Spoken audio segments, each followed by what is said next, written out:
그가 하는 일을 만민 중에 알게 할지어다. 그에게 노래하며 그를 찬양하며 그의 모든 기이한 일들을 말할지어다. 그의 거룩한 이름을 자랑하라. 여호와를 구하는 자들은 마음이 즐거울지로다. 여호와와 그의 능력을 구할지어다. 그의 얼굴을 항상 구할지어다. 아멘. 사랑과 은혜가 풍성하신 하나님 아버지 감사합니다. 어지럽고 혼탁한 세상 가운데서도 지난 한 주간 저희들을 지켜주시고 보호해 주셨다가 주님의 은혜의 존전 앞에 엎드려 우리의 생명 되신 하나님 아버지를 마음껏 경배할 수 있게 하심을 감사합니다. 오늘은 맥주 감사 주일로 하나님 앞에 더욱 감사함으로 제단을 쌓을 수 있도록 은혜 베풀어 주시니 감사합니다. 온 마음 다하여 하나님을 경배할 때 하나님의 신령한 은혜가, 하늘의 신령한 은혜가 모든 신령 가운데 크게 임하도록 역사하여 주시옵소서. 예수 그리스도의 이름으로 기도 올리옵나이다. 아멘. 우리 함께 일어나셔서 찬송가 22장 부르겠습니다.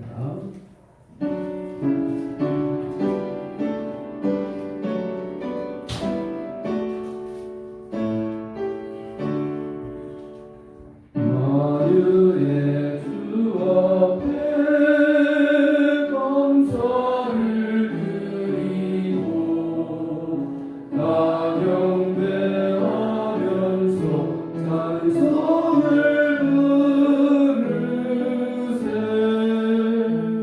내 맘 열어 한 소리로 기뻐 주를 찬양하라. 영원한 그 나라 주 다스리시니 생명의 열쇠는 주님의 것이라. 내 맘 열어 한 소리로 기뻐 주를 찬양하라. 죄짐을 벗으며 주 앞에 가리니 마음에 영원한 기쁨이 넘친다. 내 맘 열어 한 소리로 기뻐 주를 찬양하라.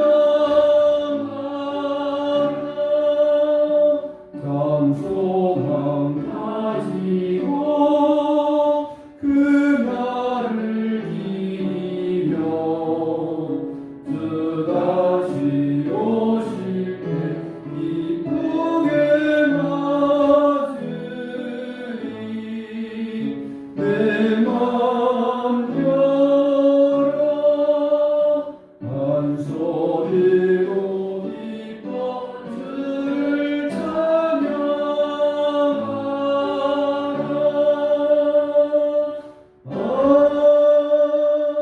아멘. 사도신경으로 우리 신앙 고백하십니다. 전능하사 천지를 만드신 하나님 아버지를 내가 믿사오며 그의 아들 우리 주 예수 그리스도를 믿사오니 이는 성령으로 잉태하사 동정녀 마리아에게 나시고 본디오 빌라도에게 고난을 받으사 십자가에 못 박혀 죽으시고 장사한 지 사흘 만에 죽은 자 가운데서 다시 살아나시며 하늘에 오르사 전능하신 하나님 편에 앉아 계시다가 저리로서 산 자와 죽은 자를 심판하러 오시리라. 성령을 믿사오며 거룩한 공의와 성도가 서로 교통하는 것과 죄를 사하여 주시는 것과 몸이 다시 사는 것과 영원히 사는 것을 믿사옵나이다. 아멘. 106번 대한민국 신앙 교정은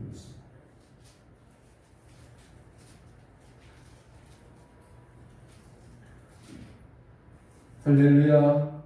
우리 하나님을 찬양하는 일이 선하며 찬송하는 일이 아름답고 마땅하도다.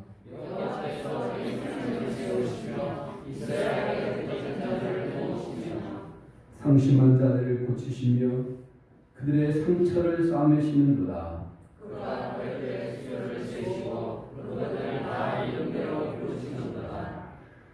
우리 주는 위대하시며 능력이 많으시며 그의 지혜가 무궁하시도다.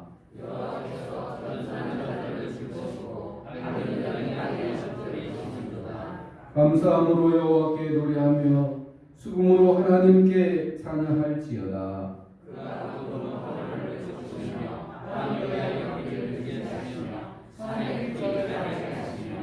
들짐승과 우는 까마귀 새끼에게 먹을 것을 주시는도다.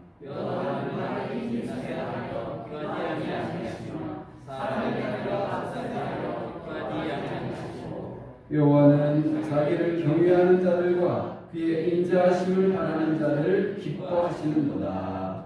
아멘. 함께 앉으시고 함께 기도하겠습니다. 존귀와 영광을 세세 무궁토록 받으실 하나님 아버지 감사합니다. 지난 한 주간 동안도 여러 가지 어려움 속에서 눈동자와 같이 지켜주시고 또 인도해 주시고 보호해 주셨다가 은혜로운 주일 허락하심으로 주님의 존전 앞에 나와 우리의 생명 되시고 우리의 주인 되시고 우리의 왕 되신 하나님 아버지를 마음껏 찬양하고 경배하게 하심을 감사합니다.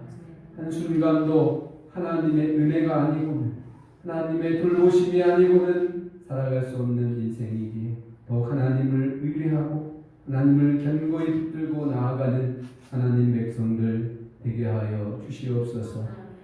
코로나로 인하여 여러 가지 예배가 또 정상적으로 드려지지 못하고 또 예배가 경시되어가는 이 험악한 이 시대에 우리의 심령 속에 더욱 하나님을 기대하고 하나님을 바라보고 하나님을 의뢰하고 오직 하나님 소망하는 그런 마음 우리 안에 견고하게 자리 잡을 수 있게 하여 주시기를 간절히 기도하고 원합니다. 하나님 아버지, 이 코로나가 속히 종식되어 온전히 우리의 마음 중심으로 하나님을 예배할 수 있도록 도와주시고 또 비록 이로 인하여 우리의 여러 가지 모양으로 마음이 위축되고 여러 가지 삶이 위축되어 있지만 우리의 영혼만큼은 더욱 활기 있어 하나님께 더 가까이 나아가고자 하는 열망으로 가득 차게 하여 주시옵소서. 하나님 경건의 삶이 더욱더 깊이를 더할 수 있도록 은혜 베풀어 주시기를 원합니다. 우리 안에 신령한 삶을 살아갈 수 있도록 우리의 속에 찬송과 기도와 하나님을 향한 열망이 더욱더 우리 안에 솟아나도록 간섭하여 주시기를 간절히 기도하고 원합니다. 이 나라와 이 민족을 불쌍히 여겨주시옵소서. 생명을 경시하는 여러 가지 모양으로 참으로 나타나고 있는 이 악한 시대에 하나님이여 이 땅을 불쌍히 여겨주시고 이 나라를 불쌍히 여겨주시고 이 땅의 백성들을 불쌍히 여겨주시옵소서. 하나님 아버지, 참으로 이 땅에 참으로 신본주의가 사라지고 인본주의가 팽창되어 있는 이 시대에 하나님이 없다 하고 하나님을 떠나가고 하나님께 예배하는 것을 금지하려고 하는 이 시대의 악한 것들을 주님이여 긍휼히 여겨주셔서 하나님 이 땅을 치료하여 주시고 이 땅을 온전케 하여 주시기를 간절히 기도합니다. 하나님께서 피로 값주고 사신 교회가 여러 가지 일로 인하여 위축되어 가고 또 생명력을 또 잃어가고 있는 이 시대에 더욱 하나님께서 은혜를 베푸심으로 말미암아 성령께서 능력을 더하심으로 말미암아 더욱더 이 시대가 악해짐으로 인하여 예배가 위축되지 않게 하시고 더욱 하나님을 향한 그 가득한 열망으로 하나님께 더 나아가는 그런 하나님의 교회가 되어지도록 인도하여 주시옵소서. 우리의 모두의 삶 가운데 함께하여 주셔서 우리의 삶이 하나님을 더욱더 바라보고 하나님을 경외하는 신앙으로 견고히 서가도록 축복하여 주시옵소서. 또 해외 열방으로 흩어져 주의 복음을 증거하는 주의 귀한 종들 가운데 함께하여 주시옵소서. 하나님 건강하게 하시고 하나님 아버지 여러 가지 또 재정적인 어려움 빠지지 아니하도록 은혜 베풀어 주시고 하나님께서 사역에 참 여러 가지 어려운 상황이지만 아름답게 사역이 펼쳐져 가도록 도우시고 인도하여 주시옵소서. 오늘 그에 대한 모든 심령 가운데 하늘의 큰 은혜가 차고 넘치도록 은혜 베풀어 주시기를 원하옵고 살아계신 예수 그리스도의 이름으로 기도 올리옵나이다. 아멘.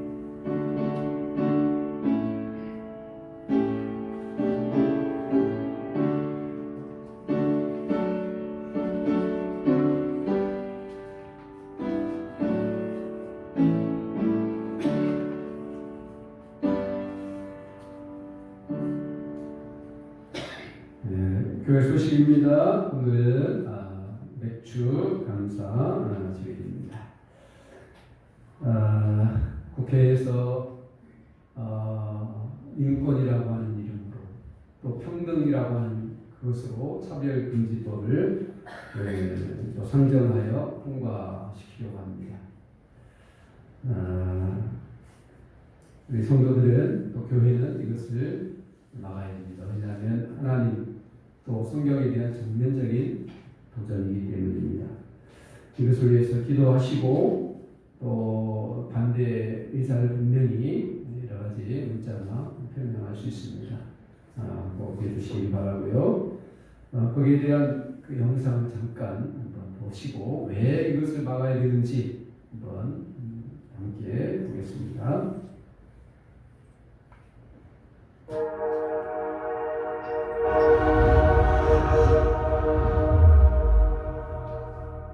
알고 계십니까? 지금 국회에 우리가 누려봤던 종교의 자유를 억압, 제한, 박탈하는 법안이 발의되었습니다. 그동안 우리나라에서 자유롭게 예배드리고 복음을 전할 수 있었던 이유는 바로 헌법이 종교의 자유를 보장해주고 있기 때문입니다.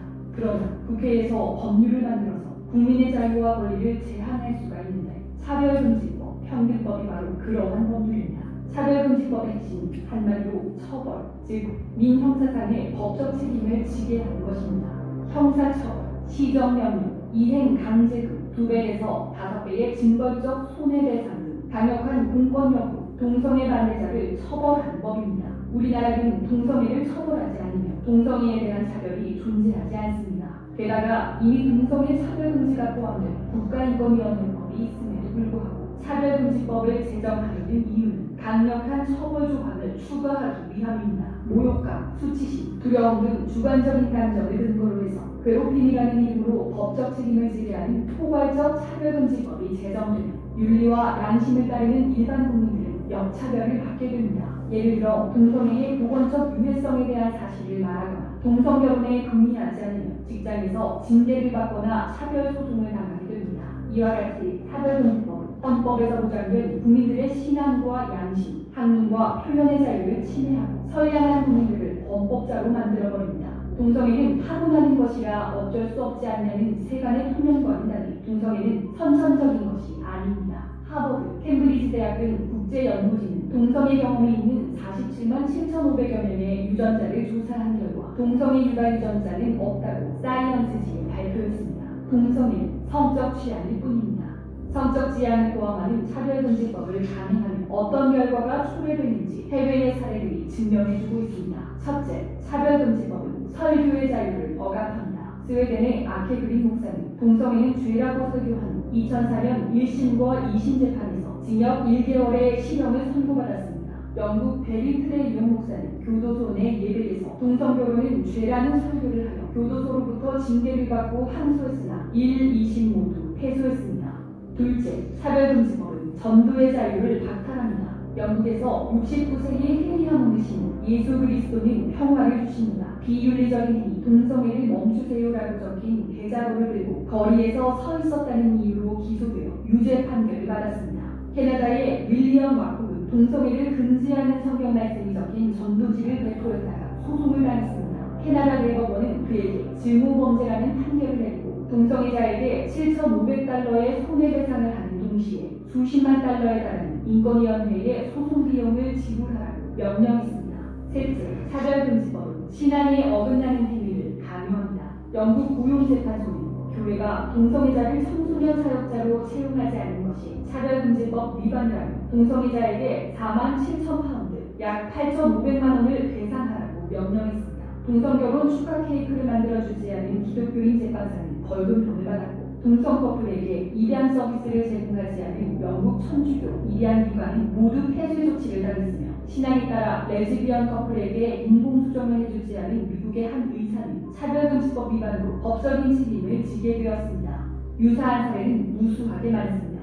일각에서는 성적 지향을 뺀 차별금지법을 찬성해야 한다는 잘못된 주장이 제기되고 있는데 이에 현혹되어서는 절대 안 됩니다. 왜냐하면 법안에 등이나 그 밖의 사유에 성적 지향이 포함된다고 해석하고 심지어는 성결에 성적 지향이 포함된다고 해석할 수 있기 때문입니다. 또한 처음 만들 때는 없더라도 개정을 통해서 손쉽게 성적 지향이 포함될 수 있습니다. 이제 한국교회는 종교의 자유를 지켜내기 위해서 믿음 위에 굳게 서서 분열되지 않고 한 목소리로 차별금지법을 반대하여야 합니다. 종교를 탄압하는 차별금지법에 대항하여 우리 모두 순교를 각오하고 믿음의 선한 싸움을 싸우는 거룩한 군사가 됩시다. 종교의 자유 수호! 차별금지법 스탑!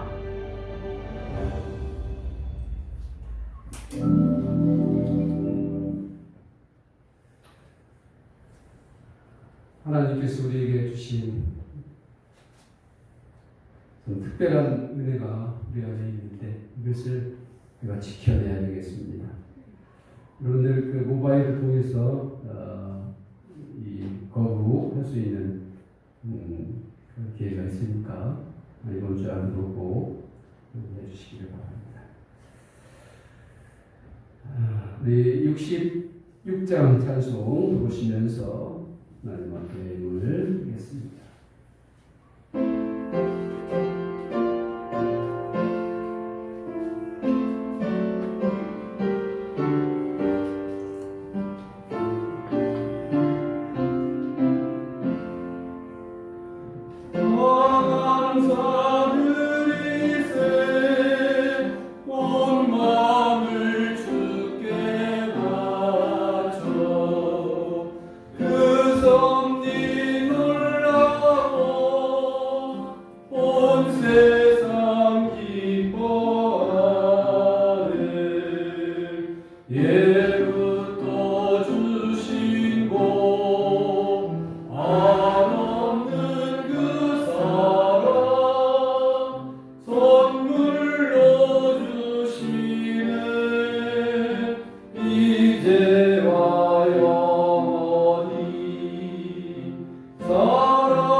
하나님 아버지, 주님 앞에 나올 때 우리의 몸도 마음도 또 아낌없는 그런 마음으로 믿음을 가지고 주님 앞에 올려드리오니 하나님이여 음양하여 주시고 우리가 이 땅 살아가는 동안 물질로 인하여 어려움 당하는 일이 없도록 간섭하여 주시고 하나님께서 허락하신 일터를 마음껏 섬기고 또 마음껏 일하는 가운데 기쁨이 충만한 곳이 되어지도록 주님 축복하여 주시옵소서. 우리에게 또한 안식에 져서 귀한 가정을 허락하셨사오니 하나님께서 말씀이 왕노릇하는 아름다운 하나님의 가정이 되게 하시고 가정이 천국이 되어지게 하여 주시고 하나님 앞에 올려지는 기도가 있게 하시고 찬송이 있는 복된 가정이 되도록 축복하여 주시옵소서. 허락하신 자녀들이 이 시대를 살아갈 때 오직 믿음으로 살아갈 수 있도록 은혜 베풀어 주시옵소서. 세상 길로 가지 않게 하시고 또 세상 길에 갔다가도 주님께로 돌아오고 주님을 바라보고 하나님 사랑하는 사랑으로 살아갈 수 있도록 주님 도와주시기를 간절히 기도합니다. 하나님 아버지, 이 시대가 흉흉하고 이 시대가 완악해지고 점점 하나님과의 관계를 멀어지게 하는 그런 시도들이 여기저기에서 출몰하고 있습니다. 주님께서 막아주시고 주님께서 긍휼을 베풀어 주시고 주님께서 은혜를 베풀어 주셔서 마음껏 자유롭게 하나님을 예배하고 마음껏 복음을 전할 수 있는 그런 날이 참으로 속히 오게 하시고 하나님 아버지 복음이 방해되지 않는 그런 역사들이 속히 활짝 열려지도록 은혜 입혀 주시옵소서. 오늘 또 예배할 때 주의 성령께서 각 사람의 심령을 다듬어 주시고 주님 주장하여 주시기를 원하오며 살아계신 예수 그리스도의 이름으로 기도하옵나이다. 아멘. 오늘 성경 말씀은 골로새서 3장 15절로 17절입니다. 골로새서 3장 15절로 17절 말씀 함께 읽습니다. 시작. 그리스도의 평강이 너희 마음을 주장하게 하라. 너희는 평강을 위하여 한 몸으로 부르심을 받았나니 너희는 또한 감사하는 자가 되라. 그리스도의 말씀이 너희 속에 풍성히 거하여 모든 지혜로 피차 가르치며 건면하고 시와 찬송과 신령한 노래를 부르며 감사하는 마음으로 하나님을 찬양하고 또 무엇을 하든지 말에나 일에나 다 주 예수의 이름으로 하고 그를 힘입어 하나님 아버지께 감사하라. 아멘. 할렐루야. 맥주 감사들을 맞이해서 우리의 잃었던 감사가 다시 회복되어지는 그런 놀라운 은혜가 여러분 신령 가운데 영상으로 예배하는 모든 성도들 가운데 풍성하게 임하기를 간절히 축원합니다. 오늘이 맥주 감사절인데 우리가 항상 하나님 앞에 나아갈 때 언제나 어디서나 항상 감사한 마음을 가지고 제단을 쌓아야 마땅하지만 특별히 이 감사절기는 특별한 마음으로 더 특별하게 하나님 앞에 감사해야 되겠다라는 생각을 갖습니다. 감사의 힘이 우리의 삶을 행복하게 만들고 감사의 힘이 우리를 성공적인 삶으로 살게 하기 때문에 하나님이 이렇게 특별한 감사의 절기를 주신 것은 그 감사의 힘으로 너희는 행복하게 살아야 된다. 너희는 평강으로 살아가야 된다 하는 하나님이 힘 주시는 그런 계기인 줄 알고 이 감사의 절기에 감사하는 마음이 여러분 가운데 더욱 풍성하게 일어나기를 간절히 소망합니다. 오늘날처럼 이 코로나로 인하여 활동이 제약이 되고 또 경제가 위축이 되고 또 세금은 더 많이 내라고 하고 또 뭐 예배는 소그룹 뭐 이런 거 중단하라고 하고 뭐 찬송도 부르지 말라고 하고 거의 협박하는 형식으로 이렇게 하면 벌금 물겠다 이렇게 거의 협박하는 그런 이 시대를 바라보면서 마음이 많이 아프고 어둡습니다.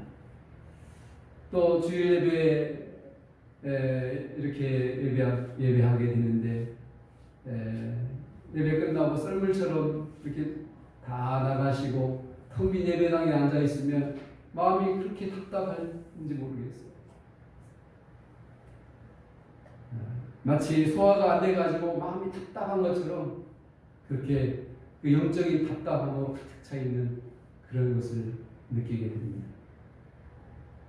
도무지 감사할 틈이 없는 것 같은 그런 느낌을 받았어요. 그럼에도 불구하고 말씀을 준비하다가 보니까 그럴지라도 감사해라 그런 말씀을 주셨어요. 오늘 말씀처럼 그리스도의 평강이 너희 마음을 주장하게 하라.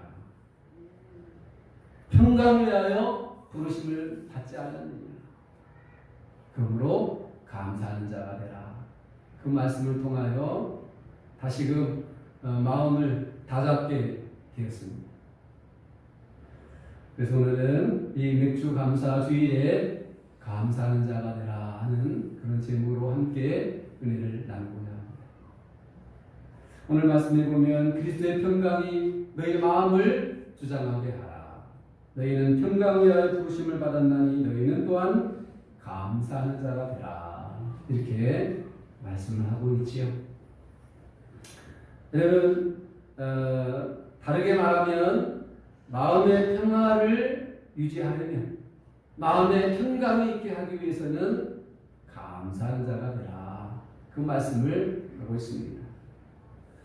우리가 잠언을 쭉 읽다가 보면 그 잠언을 읽으면 우리의 행복과 우리의 성공적인 삶이 어떠해야 되는가, 어떤 삶이 되어야 하는가를 쭉 가르쳐주고 있지 않습니까?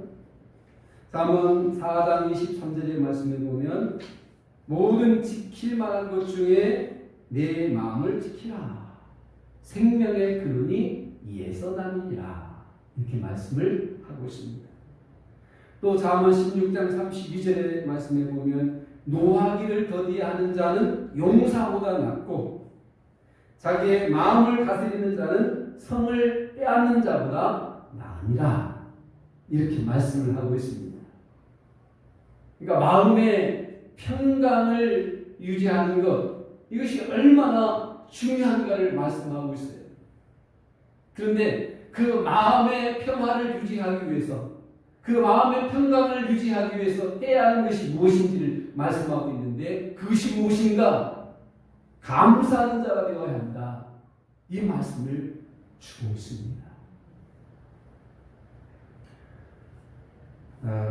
우리가 살다가 보면 마음에 분노가 일어나고 화가 나고 때로는 죽고 싶은 생각도 일어날 때 있지 않아요? 그럴 때 그 마음을 다스리기 위해서 그 마음의 평정을 유지하기 위해서 해야 할 일이 무엇이냐? 그것은 바로 감사다 하는 것입니다. 많은 전문가들이 그 마음의 가짐이 인간의 삶에 미치는 영향에 대해서 연구를 했습니다. 그런데 부정적인 것에 대한 연구는 참 많이 있어요. 사람들이 어떤 그 스트레스를 받든지 또 어떤 순조롭게 돌아가지 않은 그런 상황 가운데 미치는 그 영향이 어떠한가에 대해서는 연구가 상당히 많아요. 그런데 사람의 일이 순조롭게 풀어져 가고 또 긍정적인 그런 부분에 대해서는 그렇게 연구가 많지 않습니다. 그런데 사람들에게 전문가들이 어떤 긍정적인 마음, 감사하는 마음을 가지게 될 때 주는 그 영향력이 어떠한가에 대해서 구체적으로 연구한 연구 결과들이 속속 드러나고 있습니다. 그러니까 단지 우리가 어떤 상황 속에서든지 감사합니다. 감사합니다. 이렇게 감사의 마음을 가지게 될 때 일어나는 변화들, 영적으로나 육체적으로나 또 정신적으로나 일어나는 변화들이 어마어마하게 크다라는 결과들을 내고 있습니다. 정말로 감사하다라고 하는 그 말 한마디가 얼마큼 변화를 가져오느냐? 그 감사하다는 그 말 한마디가 인생을 바뀔 수 있느냐? 결론적으로 말하면 바뀐다. 그런 결과를 말하고 있습니다. 빌립보서 4장 6절의 말씀에 아무것도 염려하지 말고 다만 모든 일에 기도와 간구로 너희 구할 것을 감사함으로 하나님께 아뢰라. 그러면 모든 지각에 뛰어난 하나님의 평강이 너희 마음과 생각을 지키시리라. 이렇게 말씀을 하고 있습니다. 이미 하나님께서 우리에게 주신 말씀이에요. 뭐 전문가들이 연구를 하지 않아도 하나님이 우리에게 주신 그런 말씀들이 이미 있지 않습니까? 우리는 또한 신령한 삶을 살기 위하여 감사해야 됩니다. 오늘 16절의 말씀을 보면 그리스도의 말씀이 너희 속에 풍성히 거하여 모든 지혜로 피차 가르치며 권면하고 시와 찬송과 신령한 노래를 부르며 감사한 마음으로 하나님을 찬양하고 이렇게 말씀하고 있습니다. 여러분, 신령한 삶이 무엇일까요? 신령하다. 여러분, 어떤 은사가 많이 있어야 신령한가요? 뭐 방언으로 기도하고 무슨 병 고치는 그런 치유의 은사가 있고 뭐 예언하는 능력이 있고 그런 사람이 신령한 삶인가요?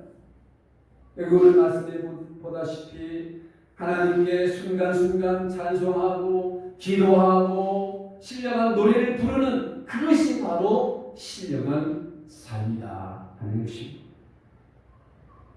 여러분 안에 이와 같은 신령한 삶이 풍성하게 있기를 간절히 축원합니다. 데살로니가전서 5장 16절의 말씀을 보면 항상 기뻐하라, 쉬지 말고 기도하라, 범사에 감사하라. 이것이 그리스도 예수 안에서 너희를 향하신 하나님의 뜻입니다. 이렇게 말씀을 하고 있습니다. 내가 감사가 있을 때에 우리는 신령한 삶을 살아가게 될 줄로 믿습니다. 여러분, 또한 이 감사는 하나님의 마음을 움직입니다. 골로새 3장 17절 말씀을 보시다시피 또 무엇을 하든지 말이나 일에나 다 주 예수 이름으로 하고 그를 힘입어 하나님 아버지께 감사하라. 이렇게 말씀합니다. 여러분, 큰 볼은 무엇으로 움직일 수 있을까요? 지렛대로 움직일 수 있습니다. 그렇다면 하나님의 마음은 어떻게 움직일 수 있을까요? 하나님 앞에 감사함으로 하나님의 마음을 움직이게 하는 줄로 믿습니다. 그래서 시편 50편 23절의 말씀에 감사로 제사를 드리는 자가 나를 영화롭게 하나니 그의 행위를 옳게 하는 자에게 내가 하나님의 구원을 보이리라. 이와 같은 말씀을 하고 있습니다. 우리가 성도가 하나님 앞에 감사해야 되는 것은 마땅한 일이고 당연한 일입니다. 또 우리가 하나님 앞에 감사할 때 우리의 믿음이 당연히 자라가게 되어 있습니다. 우리가 살아가면서 하나님이 내게 주신 은혜를 생각하고 그 은혜에 대하여 감사하고 또 하나님 앞에 잘 준비하여 올려드리는 그 감사의 제사를 하나님이 귀하게 여기시고 그 감사의 예배, 감사의 제사를 받으시고 더 풍성하고 더 참으로 가득 찬 하나님의 은혜를 우리에게 부어주시게 됩니다. 실로 놀라운 은혜로 우리에게 보상해 주신다 이 말입니다. 미국의 그 일리노이주에 한 탄광이 무너지는 사고가 발생하였습니다. 그 갱도에 갇힌 많은 사람들이 이제 호흡이 멀어지고 그런 가운데 죽어갔습니다. 근데 그 속에 로만이라는 사람이 있었습니다. 많은 사람들이 이제 호흡이 가빠지고 죽어가는 가운데 이 사람도 이제 죽음이 가까운 것을 알게 되었습니다. 그리고 죽음을 준비하는 마음으로 하나님 앞에 기도하고 감사의 찬송을 올리게 됩니다. 주 안에 있는 나를 난 근심이 있습니다. 그러면서 하나님 앞에 이제 죽음을 맞는, 죽음을 준비하는 이 감사의 찬송을 불렀습니다. 그런데 마침 구조대가 그가 드리는 이 찬송 소리를 듣고 그를 구조하게 되었습니다. 그 로만만이 그 갱도에서 살아남을 수 있었습니다. 여러분, 하나님을 향하여 찬송하고 하나님 앞에 감사하는 그 감사가 얼마나 귀한 일입니까? 오늘 본문의 말씀을 보면 이 감사라고 하는 이 말씀이 계속 반복되어 나오는 것을 보게 되지 않습니까? 이 감사는 그 헬라말로 유카리스토테오라는 그런 그 단어가 있는데, 합성을 유라고 하는 것은 적절하다, 적절하게라는 그런 뜻이고, 카르라는 것은 기쁨의 감정을 이렇게 표현하는 그런 단어로 합성으로서 이렇게 뜻이 담겨 있는데, 마음속에 감격을 드러내는 그것입니다. 그것이 감사하는 것입니다. 그러니까 인간의 내면 깊숙한 곳으로부터 하나님 앞에 마음껏 감사를 쏟아내는 것, 이것이 진정한 감사라는 것입니다. 그 독일의 그 정치가 가운데 마티 바덴이라는 사람이 있는데, 그 사람이 이제 그 정치적으로 이제 밀려나가지고 아주 고단하고 가난한 삶을 살게 됩니다. 그리고 친구와 더불어서 어느 날 여행을 갔어요. 돈이 없어가지고 허름한 여관에서 하룻밤을 묵게 됩니다. 아침에 일어나 보니 자기의 구두가 없어진 것을 보게 되었습니다. 마음속으로 원망을 합니다. 하나님, 이 가난뱅이 신는 신발조차 이렇게 없어지게 했어야 되겠습니까? 원망하고 불평을 하는데, 친구가 오늘은 주일이니까 우리 함께 예배하러 가자. 마지못해서 이 사람이 주일이 되어서 함께 친구를 따라 예배를 갔습니다. 예배를 가서 이제 앉아 있는데 옆에 있는 사람이 참 간절하게 찬송 부르고 기도하는 그 모습을 봤어요. 근데 그 사람의 모습을 보니까 퉁타리가 없는 거예요. 그런데도 하나님 앞에 간절히 조용하면서도 그렇게 감사의 기도를 올리는 것을 보았습니다. 그것을 보고 이 사람이 회개하고 깨닫기 시작합니다. 이 사람은 두 다리를 잃었음에도 불구하고 하나님 앞에 그토록 감사하며 찬송을 부르고 있는데, 나는 뭐야? 나는 그저 구두 한 켤레 잃어버렸을 뿐인데, 구두야 그까짓 거 사서 신으면 그만인데, 그러면서 마음에 큰 찔림이 있는 가운데 감사를 하기 시작합니다. 이 사람이 감사를 시작할 때 그의 삶에 놀라운 변화가 일어나기 시작합니다. 그리고 나중에 이 사람이 이 독일의 그 재무부 장관에 오르게 되었습니다. 불평과 원망이 사라지고 감사로 하나님 앞에 나아가게 될 때 그 인생을 고쳐주시고 그 인생을 새롭게 하시는 하나님의 놀라운 기적을 그가 체험할 수가 있었습니다. 사랑하는 성도 여러분, 우리 안에도 찾아오는 그 원망과 불평들 있습니다. 그 원망과 불평을 버리고 하나님 앞에 감사하고 나아가는 감사의 사람들이 되시기를 간절히. 바울은 아시아에 가서 복음 전하기를 원했습니다. 그런데 하나님께서 밤중에 이 바울에게 임하셔서 환상 가운데 마게도의 사람들이 손을 들며 와서 도우라는 그런 환상을 보여주시게 되죠. 그래서 사도 바울은 아시아에 가서 복음을 전하기를 원했지만 마게도냐로 가서 복음을 전하게 됩니다. 빌립보에서 복음을 증거하게 되었을 때 어떤 일이 벌어집니까? 매 맞고 또 실컷 두들겨 맞고 깊은 지하 감옥에 착고에 매여 갇히게 되죠. 거기에서 바울이 할 수 있는 일이 무엇이었을까요? 원망이었습니까? 불평이었습니까? 하나님, 제가 아시아로 간다고 했잖아요. 왜 여기 빌립보로 오게 해서 이같이 두들겨 맞고 저로 하여금 이 지하 깊은 감옥에 갇히게 하는 것입니까? 그랬나요? 아니에요. 거기에서 하나님을 찬송하고 기도하고 하나님 앞에 부르는 간절한 열망, 감사가 있었습니다. 그때 어떤 일이 벌어졌습니까? 그 감옥터가 지진이 나는 가운데 옥의 문이 열려지고 착고가 풀어지고 바울은 거기에서 빠져나오게 되었습니다. 감사한 마음을 가졌을 때, 감사함으로 하나님을 찬미하며 나아갈 때 이와 같은 놀라운 기적이 그에게 임했던 것입니다. 초대교회 성도들은 어떠한 모습으로 살았을까요? 철학자 아리스토텔레스가 그의 친구에게 보낸 편지가 발견되었습니다. 그 편지 대목 한 부분이 이렇습니다. 기독교인들은 정말 이해하기 힘든 새로운 종교 집단들이다. 사람이 죽으면 슬퍼하지 않고 기뻐하면서 신에게 감사 예식을 드린다.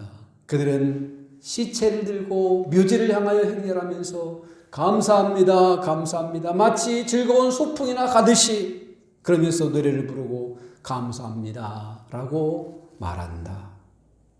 이게 무엇을 얘기하는 것일까요? 초대교회 성도들이 어떠한 모습을 가지고 살아갔느냐라는 것입니다. 그 초대교회의 상황이 어떻습니까? 마음껏 하나님을 예배할 수 있는 상황입니까? 아니에요. 갖은 박해와 위험과 죽음을 무릅쓰고 신앙생활을 했어요. 그럼에도 불구하고 그들은 하나님께 찬양하고 감사하며 살았음을 보여주는 증거입니다. 하나님을 향한 감사의 마음이 없다면 그것은 생명력이 있는 신앙생활이 결단코 아닙니다. 여러분, 감사는 믿음의 결론이라고 볼 수 있는 거예요. 사랑하는 성도 여러분, 감사하는 마음을 가지고 살 수 있기를 간절히 축원합니다. 스펄전 목사님이 이런 말씀을 하셨어요. 불행할 때 감사하면 그 불행이 끝나고 형통할 때 감사하면 그 형통이 계속해서 이어진다. 그런 말씀을 했습니다. 형통할 때 감사하면 그 형통이 계속 지속되어지고 또 불행하다고 여길 때 여러 가지 고난이 앞에 놓여 있고 여러 가지 막힌 담이 있을 때 그럼에도 불구하고 감사하면 그 모든 불행과 그 모든 고난과 그 모든 역경이 끝이 난다 이 말입니다. 요즘에는 의학계에서도 이 감사 테라피, 감사 요법이 많이 성행되어 사용하고 있습니다. 환자들에게 감사합니다, 감사합니다 이렇게 계속 이야기함으로 말미암아 모든 육체의 그 신진대사를 활성화하게 해서 치료하는 요법이 바로 감사요법입니다. 뭐 웃음요법도 있잖아요.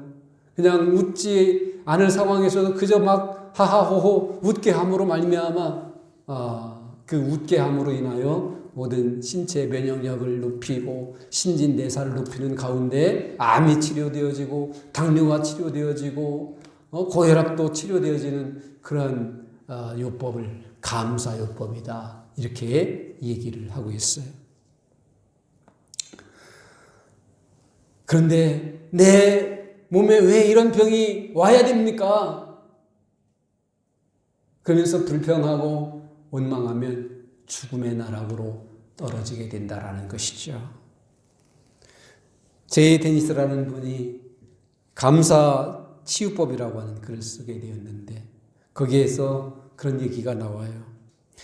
당신이 지금 세금을 많이 내야 한다면 감사하십시오. 왜냐하면 당신에게 안정된 직장과 직업이 있기 때문이라는 증거입니다.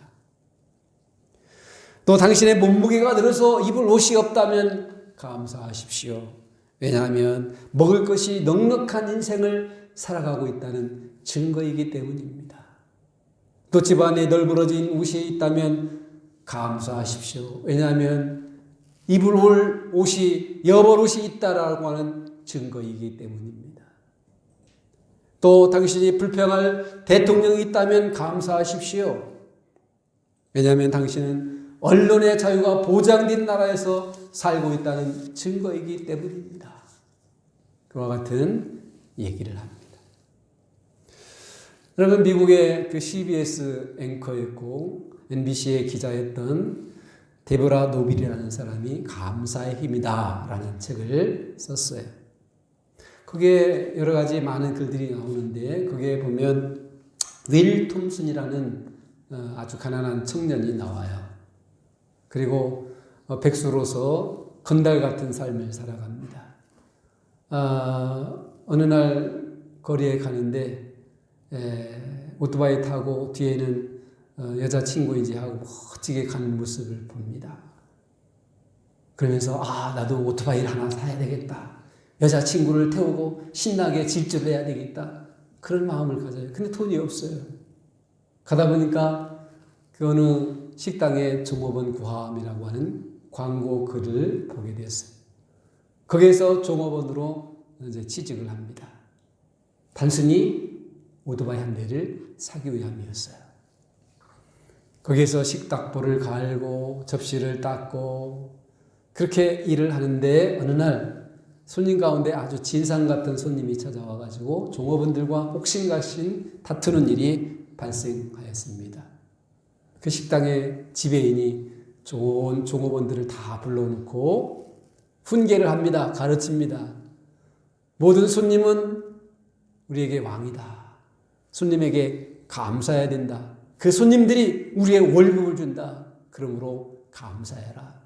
손님이 오시면 저희 식당을 찾아주셔서 감사합니다. 가실 때 맛있게 먹어주셔서 감사합니다. 감사해라. 감사해라. 그 훈계를 막 하는 거예요. 그런데 이 톰 윌슨이 그 말에 감명이 되었든지 그 후로부터 손님 오면 저희 식당을 찾아주셔서 감사합니다. 또 맛있는 음식을 주문해 주셔서 감사합니다. 맛있게 먹고 가셔서 감사합니다. 깍듯하게 감사의 표시를 합니다. 그리고 그 식당에서 가장 친절 종업원으로 이제 인기 종업원으로 올라서게 되고 또 부지배인으로 승진을 하게 됩니다. 그러다가 보니까 오토바이 사고 싶은 마음도 사라지게 되었고 열심히 그렇게 식당에서 일을 할 때에 그 주인이 이 사람을 잘 봤어요. 그리고 마침내 지배인이 되게 하고 그리고 이 사람을 야간대학 경영 공부를 하게 합니다. 그리고 이 사람이 공부를 하고 또 경영대학원에 가서 석사 학위를 받고 그러다가 보니까 여러 식품 회사에서 러브콜이 오게 되는 거예요. 그리고 굴지의 미국의 식품 회사에 가게 됩니다. 마침내 이 사람이 부사장까지 오르게 돼요. 그리고 이 사람이 오토바이를 타고 싶어가지고 식당에 취직했잖아요. 그런데 이 사람이 전용 비행기까지 생기게 되었어요. 가장 사람들이 선호하고 타고 싶어하는 페라리, 가장 비싼 페라리를 타고 참 즐기는 그런 인생이 되었다는 그런 일화가 실려 있어요. 여러분, 감사함으로 말미암아 살아갈 때 기적이 일어난다. 감사함으로 살기를 작정하고 삶을 바꾸게 되었을 때 그의 인생 가운데 찾아오는 놀라운 기적이 그에게 일어나게 되었다 하는 것입니다. 여러분, 우리가 진정으로 감사해야 될 것이 있다면 무엇일까요? 시편 103편 2절 이하를 쭉 보게 되면 내 영혼아 여호와를 송축하며 그의 모든 은택을 잊지 말지어다. 그가 내 모든 죄악을 사하시며 내 모든 병을 고치시며 내 생명을 파멸해서 속량하시고 인자와 긍휼로 관을 세우시며 이렇게 말씀하고 있습니다. 여러분, 우리의 가장 큰 감사가 있다면 무엇일까요? 우리를 죄악 가운데서 건져주신 그것, 이것이 감사의 큰 이유가 아니겠습니까? 우리를 파멸해서 건져내시고 우리에게 생명을 주신 그 하나님 앞에 감사해야 되는 것. 우리가 예수 그리스도를 믿고 하나님의 자녀가 되고 또 모든 가난과 질병 가운데서 건짐을 받은 것, 이것이 하나님 앞에 감사해야 될 것들이 아니겠습니까? 우리가 하나님 앞에 감사하고 또 사랑하는 가족들에게 감사하고 또 우리 모든 동료들에게 감사하고 그 감사한 마음을 마음으로 진정으로 표현하고 나아갈 때 그 인생에게 찾아오는 기적이 얼마나 큰가 하는 것을 성경은 우리에게 곳곳에서 말씀하고 있습니다.